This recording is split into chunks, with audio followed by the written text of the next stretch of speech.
سوال یہ کیا گیا ہے کہ اگر کسی بچے کا عقیقہ بچپن میں نہ کیا گیا ہو اور بچہ بڑا ہو گیا ہے اور اب اس کا عقیقہ کرنا چاہیں تو کیا اس کے سر کے بال مونڈنا اب بھی ضروری ہے؟ تو اس کو سمجھنے کے لیے آپ اس روایت کو اگر دیکھیں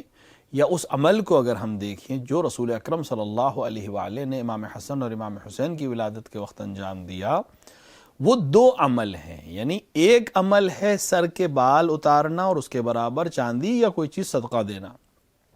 اور دوسرا عمل ہے ایک جانور کو ذبح کرنا جس کو عقیقہ کہتے ہیں۔ تو یہ دو الگ الگ عمل ہیں، یہ دونوں ایک ساتھ رسول نے انجام دے کر سنت بیان کی ہے، لیکن ایسا نہیں ہے کہ اگر عقیقہ کریں تو سر کے بال مونڈنا ضروری ہے یا سر کے بال مونڈیں تو جانور ذبح کرنا ضروری ہے۔ دونوں الگ الگ چیزیں۔ اگر کوئی انسان رسول کی سنت پر عمل کرنا چاہے تو ولادت کے 7ویں دن سر کے بال مونڈے اور عقیقہ دے، لیکن اگر ایسا نہیں کر سکا تو جب بھی سر کے بال مونڈے اس کے برابر صدقہ دے